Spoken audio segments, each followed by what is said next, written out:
Ano mga lods, kita nyo na, ang daming nasayang sa aming makapananim. Ito talaga sayang, oh. Sunog na sunog dahil sa sobrang init, putol, kabalik-balik. Ayan, tingnan mo kung gaano kalupit ang kalikasan pag nagagalit. Ito, wala pang bunga. Ito naman, alanganin pa mga lods, hindi pa pwede. Ito talaga kawawa yung aming mga pananim, parang wala nang papakinabangan,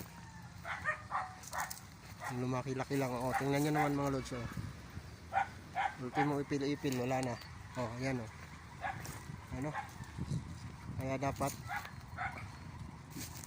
pahalagahan natin ang ating kalikasan.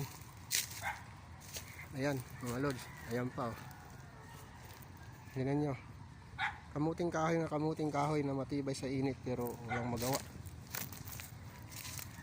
Ito, kawawa na. Yan, ito nabali, ito walang bunga, ito nagkamatay na. Tingnan nyo mga lods, ano, yan pa, yan mga lods. Hindi ko lang alam kung anong mangyayari dito. Sana umulan na pa mga lods. Ayan, kawawa yung aking mga saging. Ayan, para nang ano to, para na tong disyerto sa ano, ubos na. Ayan, sinasabi ko mga lods, hirap.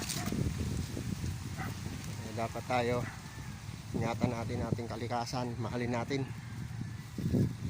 Tignan nyo. So yan, paano mga lods, una ka, diretso na ako punta sa aming terminal. Hanggang sa susunod po,